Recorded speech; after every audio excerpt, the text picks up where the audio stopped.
pourquoi Emmanuel Macron n'a-t-il toujours pas téléphoné à Vladimir Poutine? Oh, il l'avait annoncé. Il n'était pas obligé, le président français, de venir à la télévision dire je vais prochainement avoir Vladimir Poutine. C'était 22 octobre. Et puis voilà ce qu'a dit le porte-parole du Kremlin il y a quelques jours, hier. Quant à la relation entre Poutine et Macron, vous savez qu'ils maintiennent le contact. Mais en ce moment, il y a une pause dans le dialogue. À l'étape précédente, ce contact a été très utile et très constructif, malgré de profonds désaccords. Bon, toujours le chaud et le froid dans la tonalité de Peskov. Si vous voulez bien, on va d'abord, avec vous, Nargis Hadji, merci de nous avoir rejoints. Rappelez-nous très brièvement l'historique des derniers appels entre les deux hommes. Eh bien, le dernier appel entre les deux hommes remonte à plus de 4 mois, le dimanche 11 septembre. Au menu de leur conversation, la sécurité alimentaire mondiale et surtout la centrale de Zaporijjia. Pendant cet appel, le président russe met en garde son homologue français contre les conséquences catastrophiques que pourraient avoir les attaques régulières ukrainiennes, ce à quoi Emmanuel Macron répond que l'occupation russe était la cause des risques. À la fin de cet appel, les deux hommes prévoient de se recontacter dans les prochains jours pour tenter de trouver un accord concernant la sécurité de la centrale. En réalité, ils ne se sont plus parlé au téléphone. Emmanuel Macron a pourtant fait des promesses. Écoutez. Je compte avoir un contact direct avec lui dans les prochains jours. Donc je compte appeler sur ce sujet le président Poutine. Je lui parlerai une fois que j'aurai rééchangé avec le directeur général de l'Agence internationale pour l'énergie atomique. Quand on reprend les dates, la première promesse affirmée d'Emmanuel Macron remonte au 22 octobre, puis le 23 novembre, le 15 décembre et enfin le 19 décembre. À ce jour, mardi 10 janvier, toujours pas de contact entre les deux hommes. Côté russe, il y a aussi de la friture sur la ligne après l'annonce de la livraison de nouvelles armes américaines à Kiev. Moscou a réagi en disant que cela aggraverait le conflit. Et le même jour, le porte-parole du Kremlin a indiqué que Poutine n'envisageait pas de féliciter Emmanuel Macron pour son anniversaire, c'était en décembre.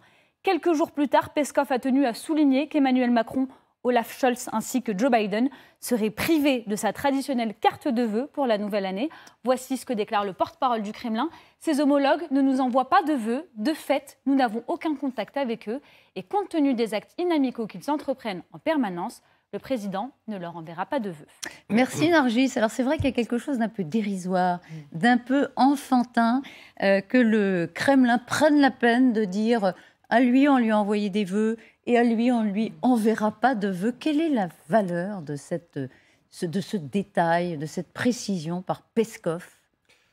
Pas grand-chose en vérité. Ce qui compte, c'est la volonté de maintenir un canal de discussion, de dialogue.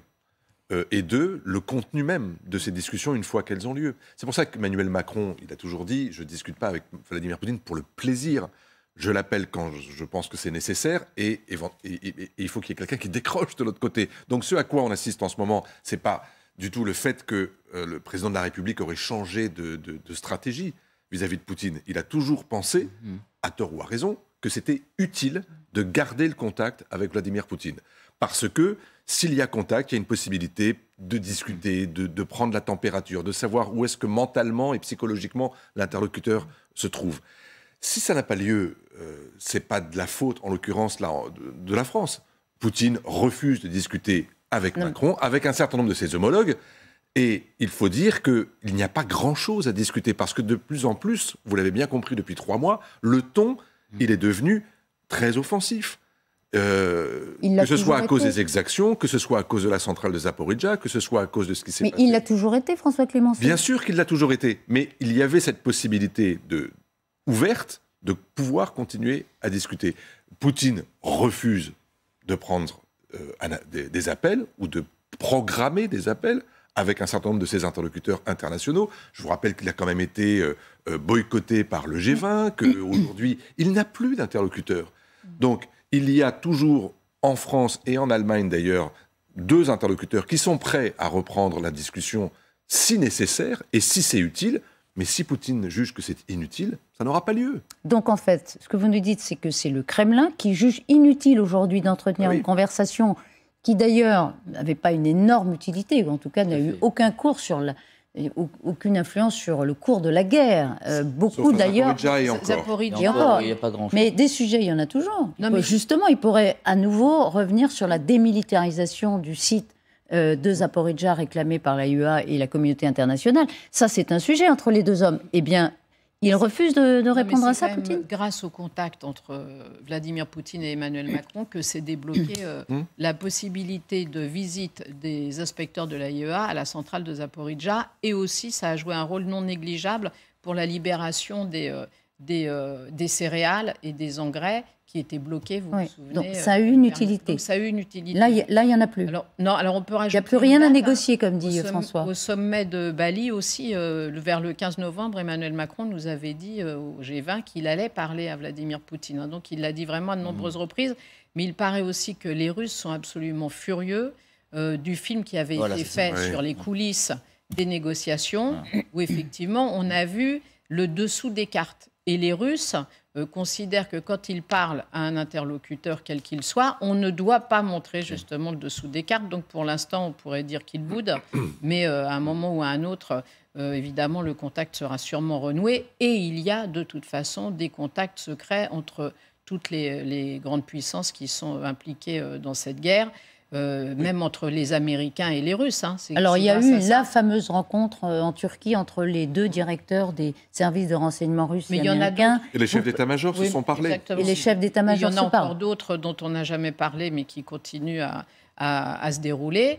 Et donc, c'est ce qui a notamment permis la libération et les échanges de prisonniers dans lesquels il y avait notamment des Américains et des Britanniques à certains moments. Donc il y a quand même des contacts. Mais au niveau des présidents, c'est vrai que pour l'instant c'est bloqué et que les Russes ne veulent absolument pas qu'on puisse raconter ce qui se passe vraiment au moment où les contacts se déroulent. Donc pour l'instant, ils ne veulent pas parler aux Français. Et à côté de ça, Peskov, le ton est assez, comment dirais-je, doux, enfin, si je puis dire, je ne sais pas comment le qualifier. C'est une pause entre Emmanuel Macron et Poutine, voilà, comme s'il s'agissait... de quelque chose de tout à fait anodin. Il y a plusieurs choses. Le film, ça a été une catastrophe. Ouais. Mais une catastrophe. Alors, on parle du film de France 2. Voilà. Ouais. Ça a été une catastrophe dans le dialogue franco-russe. Une Ça a été catastrophe. le point d'arrêt. Ça a été comme une trahison du secret. Exactement. Comme, vraiment, ça a été une catastrophe. Et Dieu sait s'ils sont attachés au secret. Voilà. Les Russes, hein. Ils ont négocié effectivement pour la centrale et pour les céréales. Les céréales. Mais c'est des miettes par rapport que Poutine a donné là. Même si c'est important, ce sont des miettes. Mais sur le fond, pourquoi il prendrait le téléphone? Les négociations, il a dit ce qu'il voulait négocier, personne n'accepte, vous acceptez pas, pourquoi je vous réponds au téléphone? Et peut-être même, j'irai plus On loin. n'a pas eu vraiment un plan de paix comme celui de Zelensky, hein, avec une dizaine de points très précis. Oui, donc- Il n'a jamais écrit ça, Poutine. En tout cas, il a dit qu'il peut-être est prêt- envoyé il dit à... qu'il est prêt à négocier. Il dit juste qu'il est prêt à négocier. En Sur la face, base voilà. des- Concernant Voilà, les sur la territoires, base. voilà. Et en face, il y a donc la proposition de Zelensky. Mais Poutine, pour l'instant, pourquoi il aurait à répondre puisqu'il n'y a pas de négociation possible? Et pourquoi l'a-t-il fait? Attendez. Il a répondu à certains moments parce que justement, Non. avant ce film, et je dis, le film, c'est vraiment un pivot Il y a un point de rupture. point de rupture. Et je pense même qu'il répond pas parce qu'il nous prépare un coup, justement. Paradoxalement, je pense qu'il nous... ce silence-là, à mon avis, il serait plus annonciateur d'une offensive, justement, et après prendre le téléphone pour négocier après une offensive. C'est là où on voit qu'on a quand même affaire à deux systèmes radicalement différents de, Si je de pense- conception de la vie démocratique, tout simplement. Le film, en l'occurrence, ce genre de films, ils sont rares, mais ils existent. Et ils n'existent pas seulement pour raconter ce qui se passe dans les coulisses d'une négociation diplomatique, qui d'ailleurs, au départ, ne devait pas être évidemment calquée sur la Russie, mais sur l'Union européenne, puisque c'était la présidence de l'Union européenne par la France. Et ça se fait régulièrement. Les Britanniques, les Américains, les Allemands, enfin tout le monde fait ce genre de film. Et Emmanuel Macron a compris l'utilité de ce film au mois de juin, lorsque on disait mais vous êtes quand même dans une logique de discussion avec Poutine, vous êtes naïf.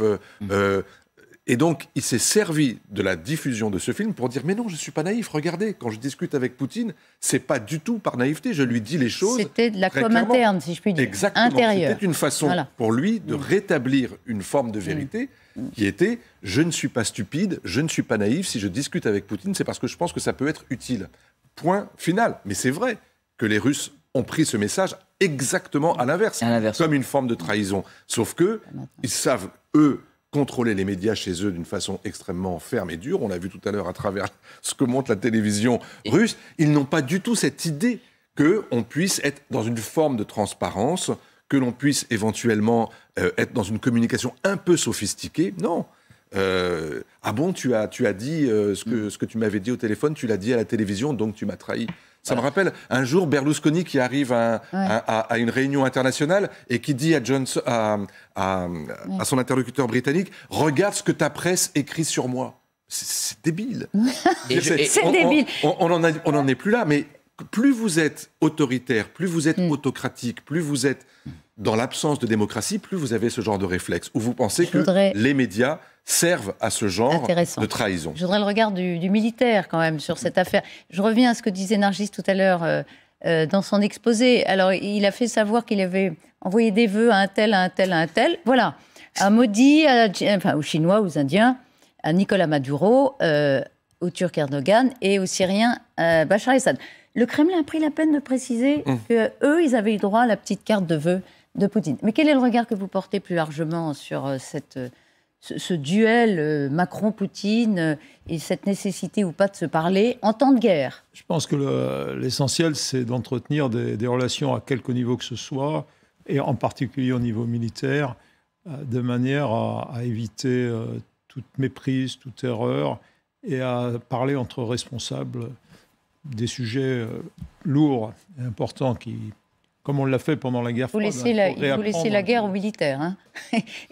C'est la guerre aux militaires, mais avec évidemment des directives politiques claires, si c'est possible.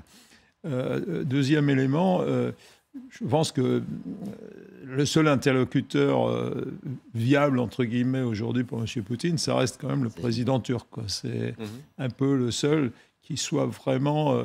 et je ne crois pas qu'aucun dirigeant occidental aujourd'hui puisse se mêler des affaires réellement, des affaires de M. Poutine et d'une relation quelconque. Il n'y a pas d'espace, à votre avis? Pas sur ce point-là, en tout cas pas dans le domaine militaire. À partir du moment où on soutient manifestement, ouvertement, comme on l'a expliqué, les Ukrainiens en leur fournissant régulièrement des armes et en montant en gamme au fur et à mesure quand même. Hein, il y a quelques mois, on aurait dit « Oh là là, la ligne rouge », et puis maintenant, on en est pratiquement au char lourd. Donc, vous voyez, les missiles de défense aérienne les plus sophistiqués, etc. Donc, il ne peut pas y avoir dans ces conditions, je ne sais pas si on est co-belligérant ou l'autre, mais pour M. Poutine, il est clair qu'on est partie prenante de la guerre. Donc, on est dans l'opposition. Juste un mot, parce que vous dites Erdogan, c'est le seul interlocuteur. Il a demandé solennellement une trêve à Poutine. La trêve, elle n'a pas existé. Oui, bien sûr. Non, mais donc, ça ne veut pas dire qu'il peut tout faire. Simplement, le seul, me semble-t-il, hein, qui soit acceptable aujourd'hui pour M. Poutine, une forme de discussion, c'est Erdogan. Les autres, pour l'instant, ils sont disqualifiés, me semble-t-il. Merci beaucoup, Général. François, vous revenez la semaine prochaine. Je vous ai présenté comme un sociétaire. Vous ne pouvez pas y couper. Vous n'avez pas le droit aux vacances de janvier. Merci en tout cas d'avoir été là. Merci, Catherine, Général.